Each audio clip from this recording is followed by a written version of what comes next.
Aku akan mengadakan permusuhan antara engkau dan perempuan ini, antara keturunanmu dan keturunannya. Keturunannya akan meremukkan kepalamu dan engkau meremukkan tumitnya.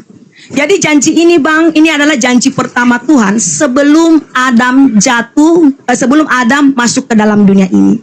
Seperti itu. Jadi waktu Adam dan Hawa jatuh dalam dosa, ya Tuhan sudah memberikan janji ini di dalam Kejadian 3 ayat 15. Seperti itu Bang. Ya. Lalu saya ingin menggali lagi ya.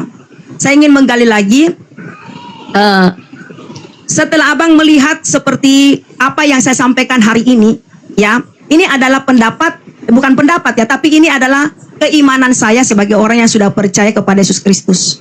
Seperti itu. Jadi narasi yang Abang sampaikan kepada saya itu bagian daripada iman Abang, bagian daripada kepercayaan Abang. Ya, jadi Nabi Isa, ya, itu adalah nabi yang diakui dari umat Muslim. Ya, Nabi Isa itu adalah nabi yang diakui oleh umat Muslim. Ya, kalaupun memang sejarahnya Nabi Isa tidak sama dengan Yesus Kristus, itu tidak bisa sama, Bang. Karena itu bagian daripada untuk orang Islam, untuk umat Muslim. Karena Yesus Kristus adalah bagian dari orang yang sudah percaya seperti itu. Ya, silakan, Bang. Oke, baik. Yang pertama terkait dengan Nabi Isa alaihissalam. Jadi yang datang kepada Nabi Muhammad pemberitaan kemudian tentang Nabi Isa alaihissalam itu Nabi Muhammad SAW tidak kemudian melakukan penyelidikan atau mengumpulkan berita-berita dari kesaksian lalu kemudian beliau susun menjadi sebuah cerita. Tetapi terkait dengan kejadian itu, Allah Subhanahu wa taala kemudian mewahyukan kepada beliau tanpa melakukan penyelidikan, zalika min anba'il ghaibi nuhihi ilaika. Jadi berita tentang Nabi Isa, tentang Maryam, tentang Musa, Allah ceritakan kepada Nabi Muhammad, lalu Allah mengatakan itulah sebagian daripada berita-berita gaib yang aku wahyukan kepadamu. Jadi Nabi Muhammad menerima pewahyuan, tidak melakukan penyelidikan. Perkaranya jelas. Jadi cuman ada satu manusia yang datang kepada Bani Israel. Namanya Nabi Isa, orang Yahudi menyebutnya Yosua, kemudian bahasa Arab menyebutnya Iso, bahasa Arab menyebutnya Isa. Setelah kejadian perkara di TKP, muncul penulis-penulis yang sekarang adalah sebagai rasulnya orang Kristen, menulis tentang kisah Nabi Isa, Yesua, Iso. Mereka menuliskan sesuai dengan versi yang mereka temukan masing-masing berdasarkan hasil penyelidikan dari kesaksian-kesaksian. Jadi apa yang diceritakan Al-Quran tentang berita gaib datangnya Isa alaihissalam, itulah yang diceritakan oleh penulis Bible dari hasil penyelidikan mereka, penelitian mereka, informasi-informasi yang mereka dapatkan dari masyarakat. Jadi cerita-cerita yang simpang siur di tengah-tengah kaum yang pada saat itu, itulah mereka kumpulkan, mereka ceritakan, mereka bentuk jadi sebuah buku.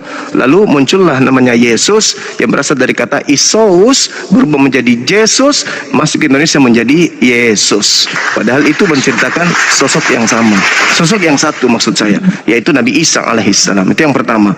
Kemudian yang kedua tentang Ibu mengatakan Nubuat Yesaya 53 itu pandangan orang Kristen, bukan pandangan si pemilik kitab. Sedangkan kalau kita melihat kitab Yesaya dari bab 1 sampai bab 66, itu adalah penglihatan Yesaya bin Amos terkait dengan raja-raja Yehuda. Ada Usia, ada Yotam, ada Ahaz, ada Hezekia, nggak ada Yesus. Jadi kitab Yesaya itu sama sekali nggak membahas Yesus. Itu membahas tentang raja-raja yang mana cerita itu berkisah tentang raja-raja Yerusalem dan Yehuda. Di sana diceritakan inilah penglihatan Yesaya bin Amos yang menceritakan keadaan Yerusalem dan Yehuda pada zaman Uzia, pada zaman Yotam, pada zaman Ahaz, dan pada zaman Hezekia. Tidak ada zaman Yesus. Jadi itu hanya cocokologi yang dipakai oleh orang-orang di luar Yahudi untuk mengambil kemudian validasi yang tidak tervalidasi. Nah, saya belajar Bible, meskipun saya bukan murtadin, saya belajar Bible. Ternyata di TKP dasar pijakan penyaliban itu karena nubuatan Kayapas sebagai imam besar. Bisa kita lihat di dalam Yohanes 11. Yohanes 11 di situ Imam besar Kayafas bernubuat dan dikatakan bahwa coba Yohanes 11 ayat berapa, Bang? Kalau Abang mengetahui. Yohanes 11 Ya. ayat berapa? Ya. boleh dilihat Karena- di data nomor 50, 51, 52, 53. Oke. Jadi Kayafas sebagai boleh saya lanjut sedikit? Yohanes 11 ayat 50.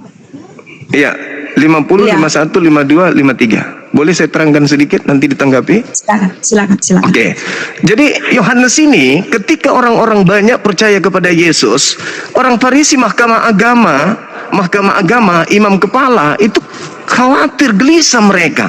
Sehingga Ya. Kayafas sebagai imam besar bernubuat dan dia berkata bukan dari dirinya sendiri. Apa Ya. yang dikatakan, dia tidak berkata dari dirinya bahwa Yesus harus mati tahun itu juga untuk bangsa Israel dan untuk menyatukan Bani Yakub yang sudah bercerai-berai. Maka mulai saat itu mereka bersepakat membunuh Yesus. Tidak ada nubuatan yang dari Yesaya lah, nggak ada.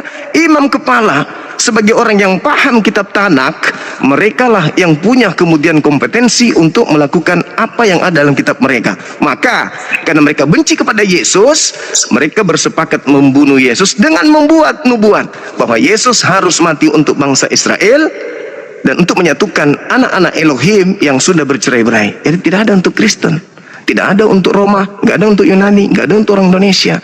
Itu alasan yang mendasar kenapa Yesus ingin disalibkan. Demikian sebentar. Silakan. Sekarang begini, ya. Perlu dulu Bang Suma ketahui, ya, kenapa bangsa Yahudi menyalibkan Yesus Kristus. Ya, kenapa bangsa Yahudi menyalibkan Yesus Kristus? Perlu Abang ketahui, ya. Yang kedua, kenapa Roma juga, ya, tentara-tentara Roma menyalibkan Yesus Kristus? Yang pertama, ya, bangsa Yahudi ini mereka sudah melihat bagaimana mujizat-mujizat yang dilakukan oleh Yesus Kristus. Yang pertama, ya. Yang pertama, begitu banyak mujizat yang dilakukan oleh Yesus Kristus. Terutama dia membangkitkan orang mati. Yang kedua, dia menyembuhkan pendarahan 12 tahun wanita.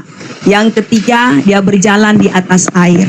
Nah, waktu pada saat bangsa Yahudi melihat ini, mereka mulai ketakutan. Nah, sedangkan Yesus sudah mengajar di bait Allah. Jadi Bang Suma ketahui, ya, waktu Tuhan Yesus mengajar di bait Allah, ya, dia menyampaikan firman Tuhan, ya, itu menggunakan, ya, bahasa Ibrani yang pertama, tapi dia berbahasa dengan bahasa Aram. Jadi selama pelayanan Yesus, ya, dia menggunakan bahasa Aram seperti itu. Yang pertama, yang kedua. Nah, inilah yang membuat hati orang-orang Yahudi, ya, ahli-ahli Taurat merasa terguncang, ya. Merasa terguncang sehingga mereka menganggap bahwa siapakah dia? Sehingga dia begitu berkuasa bisa mengajar di dalam bait Allah. Nah, ini yang membuat bangsa Yahudi menjadi guncang, ya.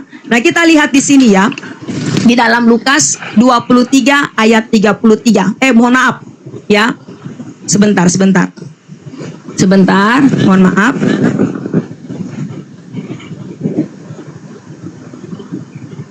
Mana tadi ayatnya nih? Ya. Yang pertama perlu kita ketahui, ya, di dalam Roma 5 ayat 8 bahwa kematian Yesus itu untuk menebus dosa, ya, umat manusia. Jadi salib itu adalah kasih, bukan kekalahan. Yang pertama yang Abang Suma harus ketahui, menurut keimanan kami sebagai orang yang percaya di dalam nama Yesus Kristus, bahwa salib itu adalah bukan kekalahan. Ya, karena pengorbanan Tuhan di atas kayu salib, sehingga, ya, kita ini orang-orang yang, jadi gini, saya sedikit dulu menyampaikan Bapak Ibu Saudara kasih untuk data, semuanya kita masing-masing punya data. Saya percaya juga Bang Suma punya data, saya juga punya data. Ya, jadi gini, sebelum kita lahir ke dalam dunia ini, ya, kita ini adalah orang-orang yang berdosa. Saat kita lahir ke dalam dunia ini, dosa apa? Dosa yang telah diwariskan oleh Adam dan Hawa. Jadi Adam dan Hawa ini adalah pemicu dari semuanya apa yang terjadi saat hari ini. Seperti itu. Nah, waktu pada saat Yesus ya disalibkan, ini adalah nubuatan dari yang Tuhan janjikan di dalam proto-evangelium. Jadi proto-evangelium itu adalah janji pertama Tuhan di dalam Kejadian 3 ayat 15. Ya, di Kejadian 3 ayat 15. Jadi kalau saudara Bang Suma mengatakan bahwa yang bangkit di dalam kubur itu iblis, ya, saya tidak akan memaksa pemahaman Bang Suma untuk bisa memahami apa yang menjadi keimanan saya hari ini. Ya, karena itu bagian daripada kepercayaan Bang Suma sebagai umat muslim. Dan saya menghargai itu pendapat saudara. Saya menghargai. Jadi kita lihat, ya, di dalam Roma 5:8, Kristus telah mati untuk kita ketika kita masih berdosa. Ya, lalu salib adalah kasih Allah, bukan kekalahan. Di dalam 1 Petrus 2 ayat 24, Ia sendiri telah memikul dosa kita di dalam tubuhnya di kayu salib. Jadi gini Bang ya, seperti misalnya gini Bang, saya kasih analogi kepada Abang, ya. Jika kita tidak berbuat salah, lalu kita dituduh untuk mencuri, kita sudah membela diri kita, tapi tetap orang tuduh saya pencuri. Saya harus membentukkan satu penolong untuk bisa membela saya bahwa tuduhan itu tidak benar, yaitu apa? Pengacara. Pengacara itulah yang akan membela saya untuk ya menyampaikan kepada pengadilan bahwa saya ini adalah orang yang tidak melakukan pencurian. Seperti itu. Nah, begitu pula juga dengan Yesus Kristus. Jadi jelas di dalam 1 Petrus 2 ayat 24, Ia sendiri telah memikul dosa kita. Ingat, dosa yang kita warisi hari ini adalah dosa dari Adam dan Hawa. Jadi pemicu dari semuanya apa yang terjadi ini kita kembalikan kepada Adam dan Hawa. Tapi Tuhan, ya, Elohim, Bapa Sang Pencipta, Yod He, Wau He, Dia itu tidak mau membiarkan setiap umat-umat yang dijadikannya menjadi orang yang berdosa. Karena Dia begitu mengasihi, ya, Tuhan itu begitu mengasihi saya dan saudara. Dia tidak mau setiap kita ini yang diciptakan serupa dengan gambarnya, ya, serupa dengan gambarnya, saat kita kembali nanti masuk ke dalam neraka. Seperti itu, ya. Jadi yang jelas, ya, ini menjelaskan bahwa Yesus adalah, ya, sebagai pengganti untuk menebus dosa saya dan saudara, ya.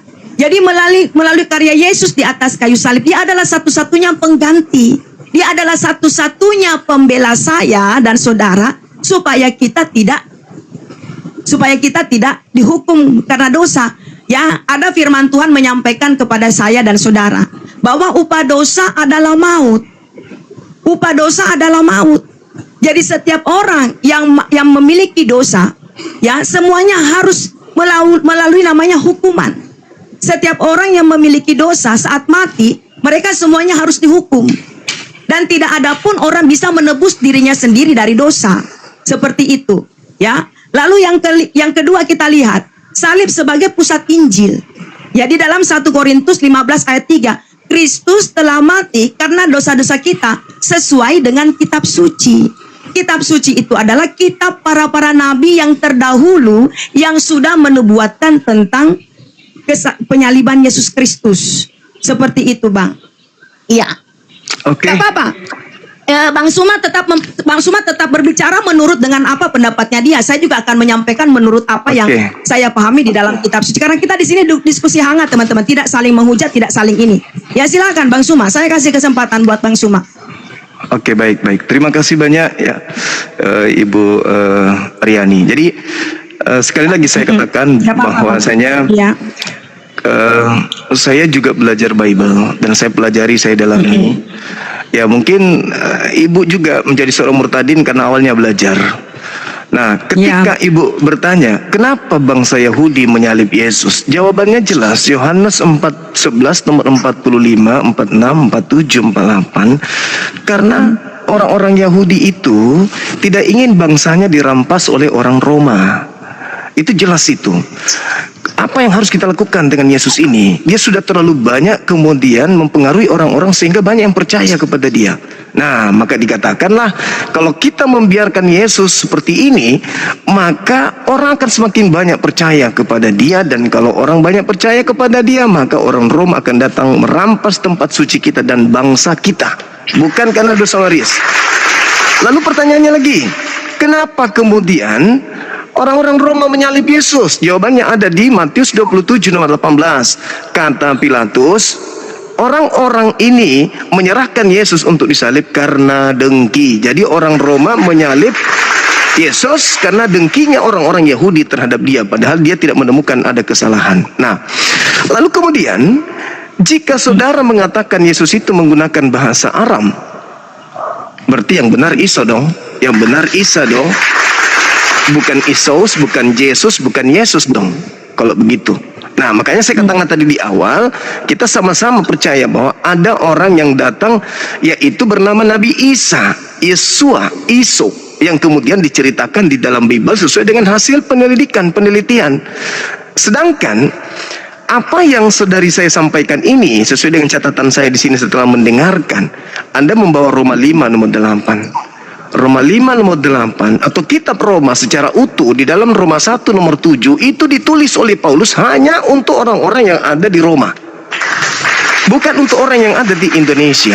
Kemudian ketika Anda mengatakan bahwasanya dosa dari Adam ini fitnah, saya teringat dengan Kejadian 3 nomor 15. Kata Tuhan di sana begini, Aku akan mengadakan permusuhan antara keturunanmu dan keturunannya, keturunan engkau wahai iblis dan keturunan Adam, perempuan ini, Hawa. Artinya bahwa ketika sekarang ini 2026 ada orang memfitnah Adam tanpa dalil bahwa Adam mewariskan dosa, tanpa dalil nih, Adam mewariskan dosa, hanya Roma 5:12 yang dijadikan sebagai dasar dari Paulus, maka itu menandakan orang ini adalah musuh daripada keturunan Adam. Karena di dalam Kejadian 5 nomor 2 Tuhan memberkati Adam dan keturunannya baik laki maupun perempuan. Kejadian 1 nomor 28 juga demikian. Tuhan memberkati Adam dan keturunannya. Dan tidak pernah ditemukan dalil di dalam perjanjian lama, kitab tanah, kitabnya orang Yahudi, Adam mewarisi dosa. Itu nggak ada. Dan tidak ada ceritanya di dalam kitabnya orang Yahudi Adam ataupun Hawa yang dikutuk oleh Tuhan. Yang ada yang dikutuk adalah iblis dan tanah, bukan Adam, bukan juga istrinya. Berarti ketika Tuhan mengadakan permusuhan antara Adam dan iblis, lalu hari ini ada orang yang memfitnah Adam, berarti ini adalah minimal pengikut iblis. Maaf, kita berbicara dalil. Karena kenapa? Adam kok difitnah? Di mana Adam mewariskan dosa? Kalau dikatakan mewariskan dosa dan Tuhan pencipta dan bumi itu maha pengasih, maha penyayang, kenapa enggak ditebus sejak Adam? Kenapa harus menunggu miliaran manusia sudah mati lebih dulu baru Yesus datang jadi maaf, sesuai dengan bahasa Anda, Yesus pengganti dosa, berarti dia jadi tumbal. Kenapa harus Yesus jadi tumbal dulu? Kenapa enggak sejak Adam, sebelum ada keturunannya hingga ada anaknya Kain dan Habil ribut mati satu? Kenapa enggak dari sana sebelum ada kematian? Kenapa nunggu miliaran orang yang sudah mati baru kemudian Yesus turun? Kesiangan berarti Yesusnya. Maaf nih, kesiangan kalau dia disebut sebagai pengganti. Nah, lalu kemudian orang yang berdosa diselamatkan dengan darah Yesus. Ini dalil dari mana ini? Orang benar dijadikan sebagai korban, sebagai tumbal untuk menebus dosa-dosa yang lain. Padahal kita tahu, mohon maaf sekali lagi, saya juga belajar, tapi nggak jadi murtad karena saya paham. Di dalam cerita secara histori kenapa Yesus disalibkan itu tidak ada karena dosa, karena ini dan itu, enggak, murni karena irinya orang Yahudi terhadap Yesus, karena Yesus karena mereka tidak ingin bangsanya dirampas oleh Roma. Iblis ikut serta. Iblis juga tidak mau orang selamat. Iblis maunya orang masuk ke neraka. Sedangkan di dalam kitab saudara di Yohanes 3:16, begitu besar kasih karunia akan dunia ini sehingga ia menganugerahkan anaknya yang tunggal, barang siapa yang percaya Yesus tidak binasa melainkan memperoleh hidup yang kekal. Orang yang menyalib Yesus itu bukan orang percaya. Orang yang menyalib Yesus itu adalah orang yang kufur, ingkar, kafir terhadap Yesus. Orang yang membenci Yesus. Sebentar. Berarti salib itu adalah karya Sebentar, orang-orang yang membenci Yesus. Begitu, Ibu. Jadi Anda menerima Ya. salib, berarti Anda menerima hadiah dari orang-orang yang ingkar, benci kepada Yesus gitu. Nah, sekarang saya tanya kepada Bang Suma. Ya, Siap. saya tanya kepada Bang Suma. Menurut pandangan Bang Suma, Yesus itu siapa? Yesus yang mana dulu? Yesus yang datang Ya, Yesua mengajar ke Masih, tengah-tengah Bani Israel, Yesua. atau yang Anda sembah di gereja? Karena menurut saya itu Ya, adalah Yesua dua Yesus Masih. yang berbeda. Yesus sama Masia adalah anak manusia. Dia adalah nabi rasul untuk kaumnya sendiri Bani Israel, bukan untuk kita, bukan untuk Kristen. Sedangkan yang datang di kuburan itu sudah bukan Yesus. Itu adalah oknum yang lain yang memakai nama Siapa? Yesus. Coba Abang bisa nunjukkan dalilnya di Alkitab. Boleh. Siapa yang Boleh. bangun? Ya, silakan. Boleh. Boleh. Ya, kita lihat, Yesus, silakan. Ya. Matius 12 nomor Dalilnya- 38. Matius 12 Berapa? nomor Berapa? 38 sampai nomor Matius 40. 12 nomor 38 Nah. 40. coba Orang ya. Farisi Itu dan Matius ahli Taurat 12. minta tanda dan tidak diberikan tanda kepada angkatan jahat, orang jahat selain apa? Anak manusia keluar dari kubur. Itu tanda untuk orang jahat. Itu tanda. Ya. Gini Bang ya, sebentar. Saya Silakan. baca dulu ayatnya biar kita tidak salah paham ya. Ya. Silakan. Karena luar biasa teman-teman ya, luar biasa kita berikan dulu kemuliaan untuk Tuhan pada malam hari ini. Ya, ini luar biasa. Kenapa? Karena Bang Suma ini orang yang belajar Injil, belajar Bible. Ya, dengarkan baik-baik Bapak Ibu Saudara kasih, artinya pelan-pelan dia sudah menerima kebenaran itu. Ya, pelan-pelan dia sudah menerima kebenaran itu. Ya. Jadi apa yang Bang Suma sampaikan ini, ya, apa yang Bang Suma sampaikan ini saya merespon karena semuanya sesuai dengan firman Tuhan, ya. Baiklah, kita akan lihat ya di dalam Matius 12 ayat berapa Bang? Ayat 38 sampai dengan ayat 40. Kalau bisa 41. 40. Oke, saya bacakan ya. Pada waktu itu berkatalah beberapa ahli Taurat dan orang Farisi kepada Yesus, "Guru, kami ingin melihat suatu tanda daripadamu." Lalu di ayat yang ke-39, tetapi jawabnya kepada mereka, "Angkatan yang jahat ini dan tidak setia ini menuntut suatu tanda, tetapi kepada mereka tidak akan diberikan tanda selain daripada tanda Nabi Yunus." Lalu yang keempat ya, sebab seperti Yunus tinggal di dalam perut ikan 3 hari 3 malam, demikianlah juga anak manusia tinggal di dalam rahim bumi 3 hari 3 malam. Nah, jadi tadi Bang Suma mengatakan bahwa Yesus itu adalah anak manusia. Yes. Ya, anak manusia. Ya, betul sekali Betul. Bapak Ibu Saudara kasih. Ya, Yesus itu jadi gini, yang tinggal di dalam perut bumi itu adalah anak manusia. Siapakah Yes. anak manusia? Menunjuk kepada Yesus Kristus. Ya, selanjutnya. Ya. Nah, kenapa Bang Suma mengatakan bahwa yang keluar dari kubur itu adalah iblis? Ya, coba Oke. Bang Suma bisa cari dalil datanya, ya. Baik. Ya. Ketika kita melihat di dalam Yesaya 14 ini berbicara tentang iblis. Yesaya 14 berbicara tentang iblis, data nomor 11-nya pun dikatakan bahwa iblis disimpan di dunia orang mati dalam kubur. 1. Lalu kemudian di data 15-nya dikatakan, iblis ketika ingin menyamai Tuhan, pencipta langit dan bumi, Tuhan kemudian memasukkan iblis itu ke dalam kubur, ke dunia orang mati. Nah, kita lihat apa kata Yesus di dalam Yohanes 12:31. Sekarang dunia dihakimi, sekarang juga penguasa dunia yaitu iblis dilemparkan keluar. Tadinya iblis disimpan di kubur, sekarang ketika dilemparkan keluar, dia keluar dari kubur. Itu pasti. Itu yang pertama. Yang kedua, di dalam Matius 24 nomor 4 nomor 5 Yesus mengatakan bahwa ketika dia ditanya murid-muridnya di Bukit Zaitun, yaitu orang-orang Yahudi, ke-11 muridnya bertanya, "Guru, apa tanda kedatanganmu?" Yesus mengatakan apa? "Waspadalah agar kalian jangan disesatkan, sebab akan datang banyak penyesat memakai namaku dan berkata, akulah dia." mereka akan menyesatkan banyak orang. Jadi penyesatnya, iblisnya ini mengaku Yesus, mengaku Kristus. Di data nomor 24-nya dikatakan, 23 yang dikatakan, jadi apabila, camkanlah aku telah mengatakan kepadamu terlebih dahulu. Jadi apabila ada orang berkata, ada Kristus di sini, ada Kristus di sana, jangan kau percaya, sebab Kristus palsu akan datang melakukan tanda dahsyat. Keluar dari kubur itu tanda dahsyat, dan melakukan banyak mujizat-mujizat dan kekuatan-kekuatan, sekiranya mungkin menyesatkan orang-orang pilihan. Orang-orang pilihan aja bisa disesatkan ketika iblis memakai nama Kristus, apalagi orang biasa, apalagi yang jauh dari Yesus, apalagi yang jauh dari murid-murid Yesus, sudah pasti bisa. Sekali lagi, ketika Yesus mengatakan waspadalah kepada penyesat yang datang memakai namaku, berarti penyesatnya planos dalam bahasa Yunani iblis atau sibolis, itu berarti dia datang memakai nama Yesus untuk menyesatkan banyak orang. Nah, gini, Bang. Saya nggak mau murtad, maaf, 10 detik saya tidak mau murtad kalau memakai nama Yesus.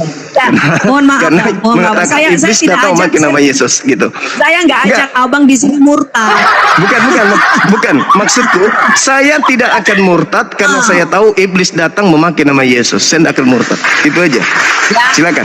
Jadi gini bang, perlu abang ketahui di dalam Yesaya 14 ini adalah, ya, perkataan ini adalah untuk Raja Babel. Yes. Ya, Raja Babel. Jadi Raja Babel ini adalah raja yang sombong. Seperti itu, ya. Kita lihat sebab Tuhan akan menyayangi Yakub dan akan memilih Israel sekali lagi dan akan membiarkan mereka tinggal di tanah mereka, maka orang asing akan menggabungkan diri kepada mereka dan akan berpadu kepada kaum Yakub. Ya, di ayat yang kedua, bangsa-bangsa lain akan mengantar Israel pulang ke tempatnya, lalu kaum Israel akan memilih bangsa-bangsa itu di tanah Tuhan sebagai hamba-hamba lelaki dan hamba-hamba perempuan. Demikianlah mereka akan menawan orang-orang yang menawan mereka dan akan berkuasa atas para penindasan mereka. Lalu di ayat yang ketiga, ya, maka pada hari Tuhan mengakhiri kesakitan dan kegelisahan dan kerja paksa yang berat yang dipaksa kepadamu, maka engkau akan memperdengarkan ejekan itu tentang Raja Babel dan berkata, wah, sudah berakhir si penindas, sudah berakhir orang lalim. Lalu Tuhan telah mematahkan tongkat orang-orang fasik dan orang-orang yang memerintah, yang memukul bangsa-bangsa dengan gemas, dengan pukulan-pukulan yang tidak putus-putusnya. Jadi waktu pada saat abang mengatakan bahwa iblis yang dipenjarakan itu, jadi itu menunjuk kepada si malaikat yang memberontak kepada Tuhan. Seperti itu. Jadi malaikat ini, ya teman-teman, ya, malaikat ini, ya, saudara Bang Suma tahu, ya, kenapa bisa ada iblis? Tahu kenapa bisa ada iblis? Tahu. Coba. Kok? Ya, bagaimana? Iya, karena mereka ingin menyamai Tuhan. Mereka kalau dalam panjangan Bible, kalau di Islam, karena mereka tidak ingin kemudian menghormat kepada Adam. Karena mereka merasa lebih tinggi derajatnya daripada Adam. Sementara Tuhan memerintahkan untuk menghormat kepada Adam. Iblis tak mau. Maka Tuhan mengusir dia. Dan dia buktikan hari ini bahwa dirinya lebih hebat dari Adam. Dengan cara apa? Dengan mengajak seluruh keturunan Adam bersama dia masuk ke neraka. Ya. Nah, sekarang begini Bang, ya. Begini. Iblis adalah, ya, sebelum dia jatuh dalam dosa, dia adalah malaikat. Malaikat yang begitu dekat dengan Tuhan. Ya, malaikat yang begitu dengan Tuhan. Jadi sebelum manusia diciptakan, malaikat adalah makhluk yang diciptakan Tuhan, ya, makhluk yang diciptakan Tuhan sebagai penghuni surga. Seperti itu, Bang. Jadi waktu sebelum malaikat ini jadi iblis, dia adalah malaikat yang sangat setia kepada Tuhan. Dan dia adalah sebagai pemimpin puji-pujian. Jadi di dalam surga itu, ya, malaikat itu dia sebagai pemimpin puji-pujian. Dia selalu menaikkan puji-pujian kepada Tuhan. Karena malaikat ini adalah malaikat yang begitu dekat dengan Tuhan. Tapi karena dia lihat, ya, bahwa, ya, dia ingin Tuhan melihat bahwa kejahatan ini, dia ingin menyamakan dirinya sama Tuhan, disitulah Tuhan melempar dia ke dalam dunia ini. Nah, waktu iblis jatuh dalam dosa, waktu malaikat jatuh dalam dosa, ya, Tuhan tidak mencari dia. Ya, Tuhan tidak mencari dia. Waktu malaikat jatuh dalam dosa, Tuhan tidak mencari dia. Tuhan lempar dia ke dalam dunia orang mati. Karena mereka ini adalah makhluk surga yang diciptakan Tuhan, tapi karena dia ingin menyamakan dirinya sama seperti Tuhan, sehingga Tuhan marah. Karena Tuhan kita adalah Tuhan yang cemburu. Dia tidak mau diduakan. Ya, dan dia tidak mau, ya, Tuhan tidak mau ada sesembahan-sesembahan yang lain. Sehingga dia itu adalah Allah yang cemburu. Seperti itu, Bang. Jadi waktu pada saat dia tahu bahwa malaikat ini ingin menyamakan dirinya sama seperti Tuhan, Tuhan marah sama dia. Akhirnya Tuhan melemparkan dia ke dalam dunia orang mati yang paling bawah, ke dalam kubur-kubur, ke dalam gua-gua yang gelap. Jadi di dalam kubur, ya, di dalam dunia orang mati, ya, ini di dalam dunia orang mati, ya, di dalam gua yang gelap, itulah tempat iblis, Bang. Tempat iblis seperti itu. Jadi kalau abang berasumsi, ya, kalau abang berasumsi bahwa yang keluar, yang bangkit dari kubur itu adalah menurut abang, ya, saya tidak bisa menentang dan saya tidak memaksa abang untuk percaya, ya. Saya tidak, karena itu bagian daripada keyakinan abang. Abang meyakini bahwa yang keluar dari kubur itu menurut pendapat abang, ya silakan. Tapi saya sebagai orang yang percaya di dalam nama Yesus, saya percaya bahwa yang bangkit itu adalah Kristus sesuai dengan firman-Nya, Bang. Seperti itu. Jadi yang keluar dari kubur itu Yesus. Yang menurut keimanan saya sebagai orang yang percaya di dalam nama Yesus Kristus. Seperti itu, Bang. Nah, jadi kalau abang mengatakan bahwa yang dilempar di dalam gua yang gelap, ya, yang dilempar ditaruh ke dalam kubur-kubur, itu adalah iblis yang menentang Tuhan dari sejak mulanya. Ya, iblis menentang Tuhan. Iblis itu, ya, iblis itu dia tidak mau, ya. Bahkan firman Tuhan mengatakan dia ingin, ya, iblis itu menyamar sebagai malaikat terang. Iblis itu menyamar sebagai malaikat terang untuk apa? Untuk dia menyembah. Karena pada mulanya iblis ini jahat. Ingat, abang, ya, kenapa Adam dan Hawa jatuh dalam dosa? Coba abang pikir-pikirkan. Kenapa Adam dan Hawa jatuh dalam dosa? Ya, kalau dulu pengajaran saya di Muslim, karena memakan buah huldi. Makan buah huldi, lalu itulah yang membuat Adam dan Hawa jatuh dalam dosa. Ingat, itu adalah buah pengetahuan yang Tuhan sudah sampaikan kepada Adam dan Hawa. Segala yang ada di taman ini semuanya bisa kamu makan, kamu nikmati. Tapi ada satu, jangan sekali-kali engkau sentuh. Kapan engkau sentuh, engkau akan mati. Tapi iblis yang menyamar sebagai ular, iblis ini menggoda Adam. Jadi dari sejak awalnya memang manusia yang Tuhan ciptakan, yaitu Adam dan Hawa, ya, mereka lebih mendengarkan cerita tentang iblis, ya, apa yang dikatakan iblis daripada perintah Tuhan. Padahal dari pertama Tuhan sudah menyampaikan kepada Adam dan Hawa, segala yang ada di dalam taman ini semuanya bisa kamu nikmati. Tapi ada satu, jangan sekali-kali engkau nikmati, engkau akan mati. Tapi iblis datang menyamar sebagai ular. Disitulah kejatuhan Adam dan Hawa, Bang. Disitulah kejatuhan Adam dan Hawa. Nah, disitulah pertama dosa terjadi. Seperti itu.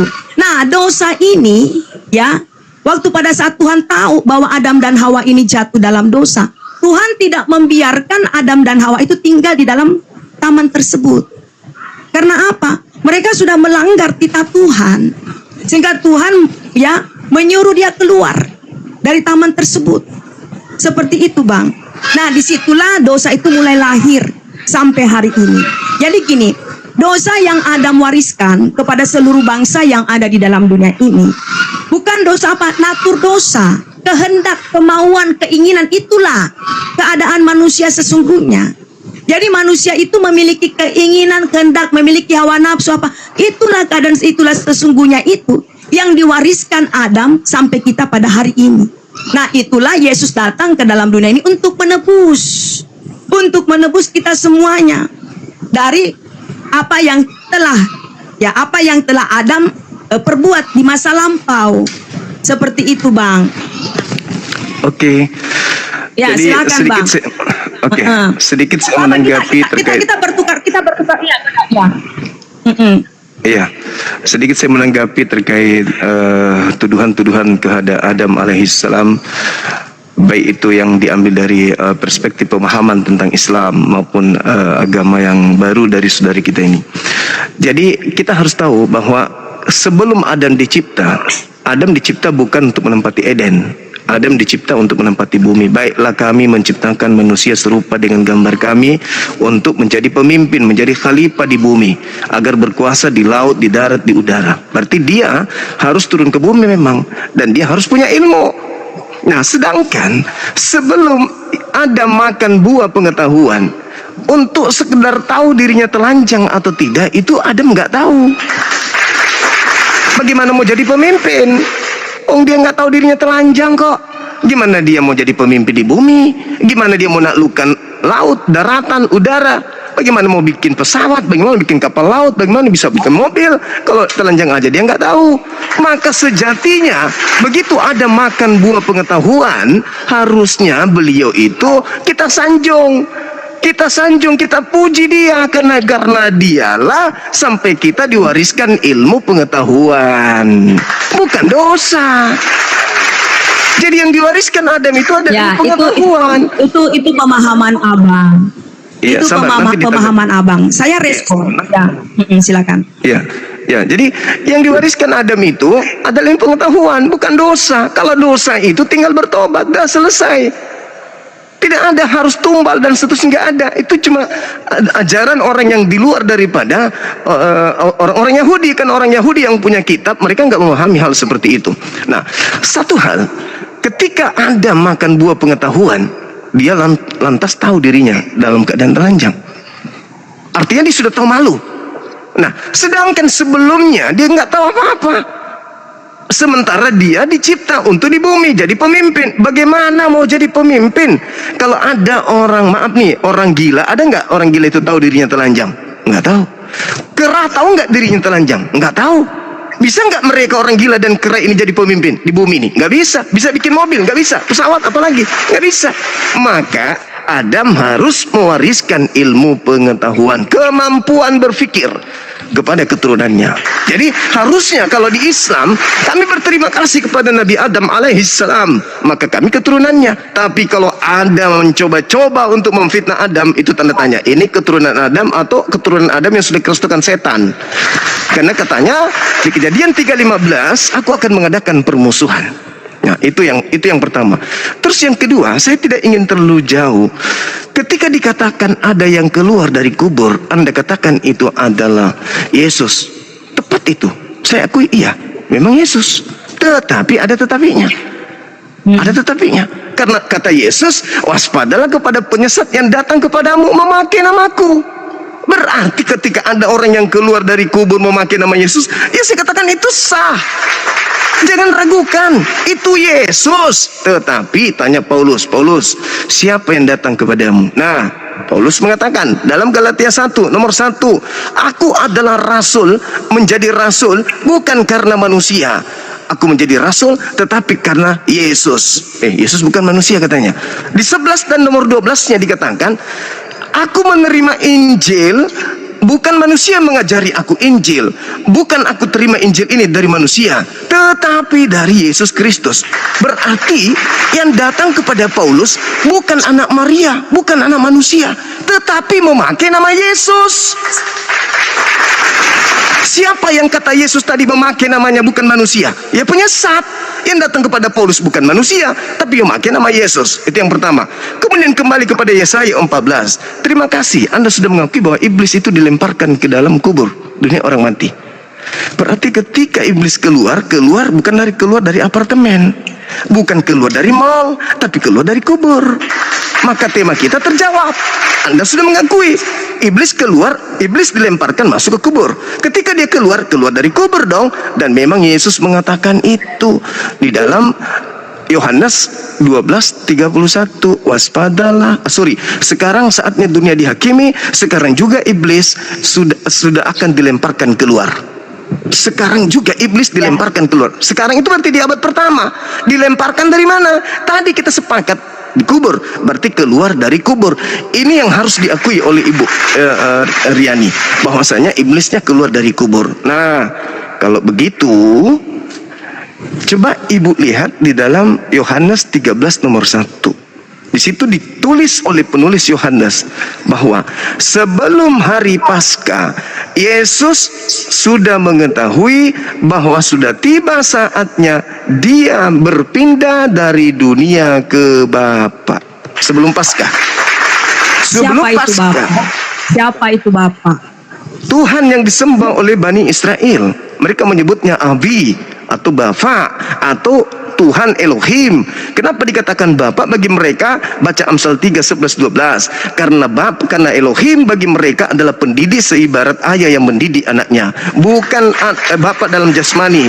Ya seperti di Kristen, Bapa dalam bentuk jasmani sehingga anak yang jasmani juga adalah Tuhan. Sedikit lagi. Ketika dikatakan di dalam Yohanes 13 nomor 1, Yesus tahu bahwa sebelum Paskah sudah saatnya dia harus berpindah dari bumi, dari dunia ke Bapa. Berarti sebelum Paskah Yesus sudah ada di surga. Berarti yang disalib bukan Yesus. Berarti yang keluar di hari Paskah bukan Yesus. Itu yang pertama. Yang kedua, coba Ibu lihat di dalam Lukas 22 nomor 869. Ketika orang yang disangka Yesus ini disidang, ditanya, apakah engkau Mesias? Apakah engkau anak Elohim? Coba Bukti. Abang. Bang Suma, pelan-pelan. Coba Abang Iya, baca ayatnya. Coba satu poin lagi. Satu Ya, poin lagi. enggak, Satu poin lagi. Kayak gini dulu, tenang. Saya sudah Abang baca tadi. Abang tadi sebut Lukas berapa? Lukas 22. Lukas berapa? 68. Lukas 2. 68, 69. Ya, silakan baca. Nah, Ya. di situ dikatakan orang Ya. imam bertanya, apakah engkau Mesias? Apakah engkau anak Elohim? Di 67, 68-nya dikatakan apa? Apalagi artinya gunanya aku menjawab dan apalagi artinya aku bertanya. Mulai sekarang Yesus anak manusia sudah duduk di atas, di sebelah kanan Elohim. Berarti yang disidang, yang disalib ini bukan Yesus, tetapi orang yang diserupakan dengan Yesus.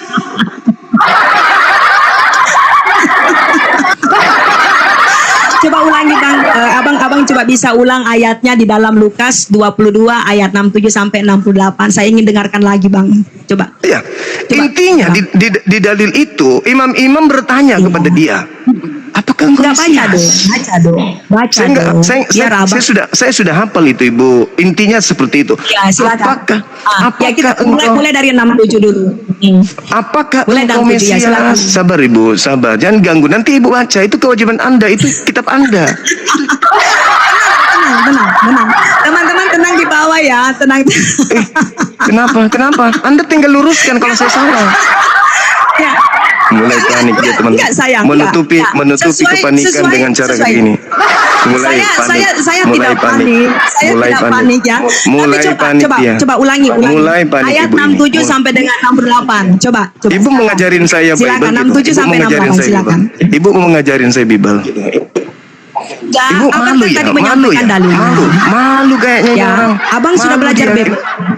Iya, saya belajar Bible. Makanya saya katakan saya Abang sudah membaca belajar Bible. data-data itu. Nah, sudah Iya, silakan betul. baca. Terus Ya, silakan Bang. sekalipun aku mengatakan Jadi di ayat kepada yang kamu, 67 namun kamu tadi- tidak akan percaya. Itu kata Yesus. Meskipun aku mengatakan kepadamu, Ya. namun kamu tidak akan percaya. Yesus sendiri yang mengatakan itu. Ya. Orang ini. Dan sekalipun aku bertanya kepadamu, ya kamu tidak akan menjawab kepada kamu, namun kamu tidak akan menjawab. Mulai sekarang Anak manusia sudah duduk di sebelah kanan yang maha tinggi. Jadi yang bicara ini siapa di bumi? Yang bicara ini siapa? Ya. Yang bicara ini siapa, Bu? Saya bertanya sama Enggak, siapa saya tanya anak dulu. manusia itu? Yesus kan? Yesus katanya sudah Ya. duduk di atas di sebelah kanan. Terus yang bicara ini siapa? Yesus juga. Berarti ada dua Yesus. Ada dua Yesus, Ibu. Bagaimana maksudnya ada dua Yesus? Lah kan Yesus yang Bagaimana bicara. maksudnya? Menurut pandangan orang Kristen yang di sidang ini Yesus. Sedangkan imam kepala bertanya, Ya. apakah engkau Mesias? Jawab orang ini, mulai sekarang si Mesias sudah duduk di atas. Berarti aku ini siapa? Perhatikan dulu, ya. Berarti aku ini siapa? Jangan 63, ya. 63. Mundur Aku aja, itu mundur aja di satu. Yesus. Yang Iya. ketiga itu Yesus. Iya, Ibu. Dengarkan dulu saya. Ya. Silakan. Yesus diperhadapkan di Mahkamah Agama di ayat yang ke-63, dan orang-orang menahan Yesus, mengolok-olok dia yang memukulinya.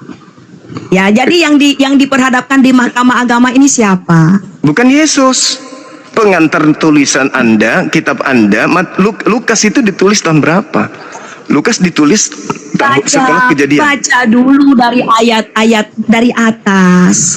Lukas Abang baca mengatakan, dari mulai ayat 63. Lukas mengatakan, Abang mulai baca dari ayat 63. Yesus itu. Di situ kan ada judul perikopnya, Bang. iya, memang Supaya sudah kita dianggap tahu Yesus. alur cerita. Memang sudah dianggap Yesus. Nah. Tidak mungkin dianggap bukan Yesus oleh orang Kristen. Penulisnya pun demikian. Ingat, Lukas mencatat dengan melakukan penelitian.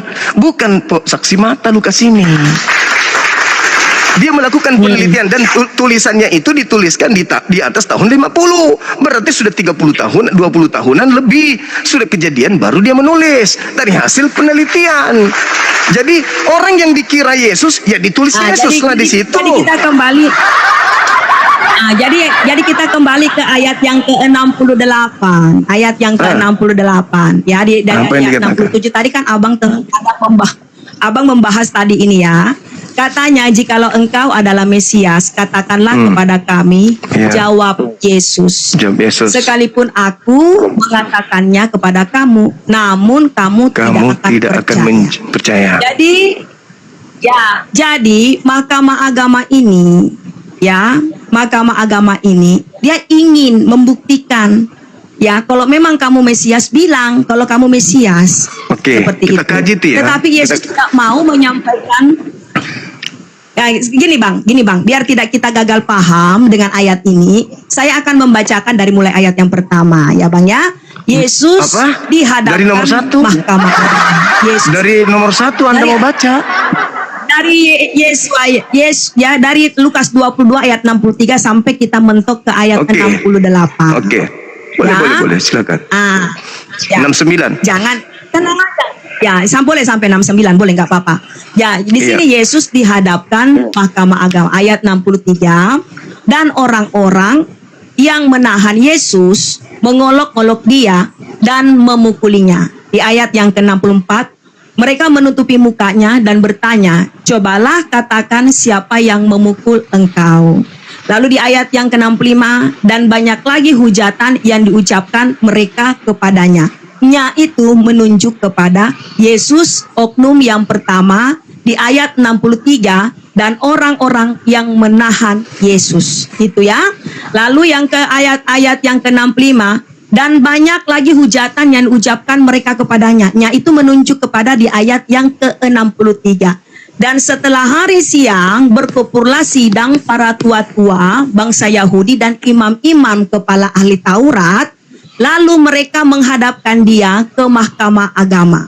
Jadi pada saat waktu siang, para imam-imam dan ahli-ahli Taurat ini, mereka semuanya berkumpul untuk menghadapkan dia. Dia itu menunjuk kepada Yesus di ayat yang ke-63. Menunjuk kepada Yesus untuk menghakimi dia. Untuk menghakimi dia, di hadapan Mahkamah Agama. Lalu 67 di ayat yang ke-67, katanya ini menunjuk kepada ayat yang ke-66, Bang. Ayat 67 ini katanya ini menunjuk kepada ayat ke-66. Jikalau engkau adalah Mesias, katakanlah kepada kami. Jadi yang bertanya ini, jikalau engkau Mesias, ini adalah para imam-imam dan para ahli Taurat dan juga orang Yahudi. Lalu Yesus jawab, Bang. Yesus jawab, perhatikan baik-baik, Bang. Perhatikan baik-baik. Katanya, jikalau engkau Mesias, katakanlah kepada kami. Lalu dijawab oleh Yesus, Bang. Sekalipun aku, perhatikan baik-baik, Bang. Aku itu, huruf A besar, itu menunjuk kepada Yesus sendiri. Ya, mengatakan kepada kamu, namun kamu tidak percaya.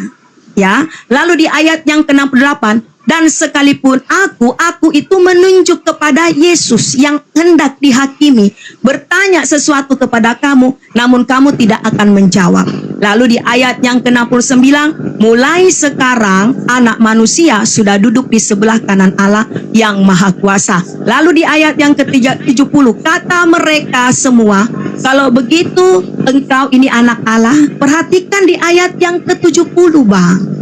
Perhatikan di ayat yang ke-70, kata mereka semua, kalau begitu engkau ini anak Allah. Di situ ada tanda tanya, Bang. Ada tanda tanya, ada tanda kutip. Jadi gini, kalau kita belajar Bible, Bang, Abang harus perhatikan oknum pertama, oknum kedua. Abang harus perhatikan setiap tanda tanya, koma. Itu yang harus diperhatikan, ya, Bang. Jadi di ayat yang ke-70 kata mereka semua, kalau begitu engkau ini anak Allah. Kata semua ini siapa? Menunjuk kepada oknum yang di ayat ke-66. Ya, menunjuk kepada ayat 66. Jawab Yesus, kamu sendiri mengatakan bahwa akulah anak Allah. Lalu di ayat yang ke-71, lalu kata mereka, untuk apa perlu kesaksian lagi? Kita ini telah mendengar dari mulutnya sendiri. Begitu. Jadi, Abang, ya, di sini jelas, Bang. Ya, jadi di sini, Bang, di sini jelas di ayat yang ketiga. Poin daripada ayat ini adalah di ayat yang ke-70, Bang. Seperti itu. Nah, ayat ini disampaikan sebelum waktu penyaliban Yesus Kristus. Seperti boleh. itu, Bang. Boleh saya tanggapi ya. Ibu coba silakan. Di data 67. Ketika ditanya, ya, 67. Apakah engkau Mesias? Apa jawab oknum tersebut? Jawabannya jelas kan? Sekalipun aku mengatakannya kepada kalian, kamu tidak akan percaya. Kira-kira oknum ini mau menjawab apa di situ? Aku Mesias. Ya, betul, aku Mesias. Apakah orang itu tidak akan percaya kalau dia Mesias? Karena dia mengatakan mereka tidak akan tetap percaya, Bang. Mereka terus tidak kenapa akan disalib? Kenapa disalib kalau mereka tidak percaya kalau itu Yesus? Kenapa disalib? Nah, sekarang begini. Kenapa disalib? Anda mengatakan, sabar dulu. Anda mengatakan mereka tidak percaya kalau itu Yesus. Kenapa disalib? Kenapa disalib? Karena mereka ini ya dari sejak mulanya, dengarkan, Bang, dengarkan baik-baik, Bang. Karena dari mereka ini sejak mulanya, Bang, mereka ini adalah orang-orang yang tidak senang dengan pelayanan Yesus. Katanya Yesus tidak percaya kalau itu Yesus. Apakah engkau Mesias? Sekarang begini, saya tanya kepada Abang. Sekarang begini, saya tanya kepada Abang. Menurut Abang sendiri, ya enggak gini, Bang. Gini, Bang, karena Abang kan sudah belajar firman. Yes, Abang sudah belajar saya bertanya, tapi kenapa Anda balik nanya? Saya sudah tahu jawaban ini. Saya tidak. Imam-imam kepala di situ percaya nggak kalau itu Yesus? Makanya ada jawaban, sekalipun aku mengatakannya, kamu namun tidak akan percaya. Nah, apa kemungkinannya? Apa kemungkinannya? Sabar. Tenang. Apa kemungkinan yang dia ingin katakan? Saya bukan Yesus atau saya Yesus? Ingat dulu, Bang. Kita ingat, kita lihat. Kalau dia mengatakan, tunggu dulu. Kalau dia mengatakan saya Yesus, alasan kenapa saya Yesus Mesias, tunggu dulu. Dengar karena dulu, disangka Bang. Yesus, karena itu disangka Yesus. Karena dia ditangkap karena dia disangka Yesus. Dalilnya di mana? Jadi mereka tidak menyangka Yesus, orang ini yang ditangkap. Ya, tunggu dulu. Sekarang begini, Bang. Dengarkan baik-baik. Apakah mereka salah tangkap? Mereka tidak salah tangkap. Berarti mereka percaya ini Yesus. Berarti mereka percaya ini Yesus. Mereka percaya itu Yesus. Berarti yang mereka tidak akan percaya ketika orang itu berkata, sesungguhnya aku bukan Yesus. Jedar. Mana di sini ayat mana yang mengatakan? Ayat mana yang mengatakan Jedar. sesungguhnya aku bukan Yesus. Ayat mana? Tunjukkan dalilnya. Dia mengatakan Tunjukkan datanya. apa guna nomor Tunjukkan datanya. 67 itu jawabannya, makanya saya sembunyikan data itu di situ jawabannya. Ketika ditanya, Dengarkan apakah baik-baik. engkau Mesias? Apakah engkau Ya. Mesias? Ketika Yesus mengatakan, ya aku Mesias, kira-kira orang itu percaya enggak? Mereka tetap Ibu- tidak percaya karena Tadi Ibu Mesias yang mengatakan beriman. percaya.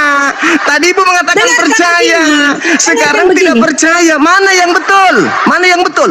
Orang-orang yang menangkap Yesus, yang ingin menyalib Yesus, percaya kalau itu Yesus, kalau percaya itu bukan Yesus. Kalau percaya itu, kalau tidak percaya kalau itu Yesus, Di sini, tidak mungkin mereka menyalibnya. dengarkan Tidak baik-baik. mungkin. Dengarkan baik-baik. Berarti, saudara, sabar. Yang dia tanya, 5 detik, dengarkan, 5 detik, Bang. 5 detik, Dengarkan, 5 detik. dengarkan. Kalau mereka Oke, tidak silakan, saya percaya, kasih, silakan. kalau mereka tidak percaya itu Yesus, berarti benarlah kami. Ternyata yang disalib itu bukan Yesus. Kalau orang-orang yang ada bertemu dengan Yesus, bahwa itu tidak percaya Yesus tapi disalib, dipaksakan, berarti iman Islam betul yang disalib bukanlah Nabi Isa. Tapi kalau dia percaya itu Yesus, lalu kenapa orang itu mengatakan Nabi Isa memang tidak disalib karena Nabi Isa itu bukan apalagi gunanya? sesembahan orang Kristen. Bukan sesembahan kita Apalagi percaya. sabar Bu, sabar. Apalagi gunanya? Santai. Oke, silakan. Sabar. Silakan. Saya Jadi izinkan kalau saudara. mereka- Kita simak dulu narasinya. Silakan. Kalau imam-imam kepala Mahkamah Agama tidak percaya itu Yesus, berarti mereka menyalib bukan Yesus, karena mereka nggak percaya itu Yesus. Tapi sekiranya orang itu berkata, aku bukan Yesus loh, tetap saja orang itu tidak akan percaya. Nah, makanya Yesus mengatakan, apalagi gunanya sekalipun aku mengatakan kepadamu, kamu tidak akan percaya kalau yang kau tangkap ini, yang kau sidang ini bukan Yesus. Makanya di data 69-nya mengatakan, mulai sekarang Yesusnya itu sebenarnya sudah duduk di sebelah kanan Tuhan. Jedar. Kita berikan dulu Jedar. kemuliaan bagi nama Tuhan kita Yesus Jedar. Kristus. Jadar, kena kan? Kena sekarang- Ibu. Sekarang saya kembalikan pertanyaan saya. Apakah orang-orang Yahudi, imam kepala Mahkamah Agama percaya yang mereka sidang ini Yesus atau tidak percaya? Silakan. Kalau itu Yesus, jawab. Sekarang kita lihat ya. Kita lihat dulu ya. Di ayat yang ke-67 ya, bagaimana imam-imam ini bertanya, jikalau engkau adalah Mesias, katakan kepada kami. Berarti ragu kan? Tahu Yesus, dengarkan dulu. Ragu kan? baik-baik. Ragu. Iya, ragu. Dengarkan dulu. Mereka kenal Yesus, tapi yang dia pertanyakan ini adalah kemesiasannya Yesus. Kemesiasannya Yesus. Oke, silakan. Dengarkan baik-baik. Silakan. Katanya, jikalau engkau adalah Mesias, di situ ada tanda koma. Ya, katakanlah kepada kami. Jadi bangsa Yahudi ini menantikan yang namanya Mesias. Begitu, sayang. Begitu. Biar kita sama-sama ingat. Berarti mereka percaya kalau ini Mesias. Mereka percaya Yesus, tapi dia pertanyakan terus- adalah Mesiasnya. Terus Yesus mengatakan apa? Sekalipun aku mengatakan kepada kamu, namun kamu tidak akan percaya. Apa yang Yesus ingin katakan yang tidak akan dipercaya oleh mereka? Apa? Ya, mengapa? Karena begini, saudara kekasih. Kok mengapa? Apa yang Yesus ingin katakan? Apa yang Yesus ingin katakan? Nah, silakan. Yang tidak akan dipercayai oleh mereka. Apa itu? Kalau Yesus mengatakan dia Mesias, bangsa ini tetap tidak percaya karena menurut mereka Mesias Kenapa yang disalib? dinantikan itu, ya, Kenapa betul. disalib? Kenapa disalib? Kalau dia bukan Karena Mesias, mereka kenapa disalib? Karena begini konsep, ya saya tidak menentang kebenaran, saya tidak menentang Kenapa kebenaran. disalib kalau Karena begitu? Kalau ternyata mereka nggak percaya. Mesias menurut orang Yahudi dia adalah orang yang suci. Terus kenapa disalib? Menurut budaya orang Yahudi, Mesias adalah orang yang suci. Nah, Yesus ini adalah yang dinubuatkan dari sejak awal, mulai dari kelahirannya, ya. Ya, kenapa lari ke sana kemari ya? Kenapa lari ke nubuatan ya? Ingat, Justru kita Ibu. ingat, Yesus pertama, Yesus lahir ke dalam dunia ini. Siapa yang gemetar? Herodes. Herodes Iya. siapa itu Herodes? Iya, tahu, Herodes itu cerita, adalah nggak ada hubungannya dengan penyaliban. Kerajaan Roma. Tidak ada penyaliban hubungannya. Oke, sekarang lanjutkan.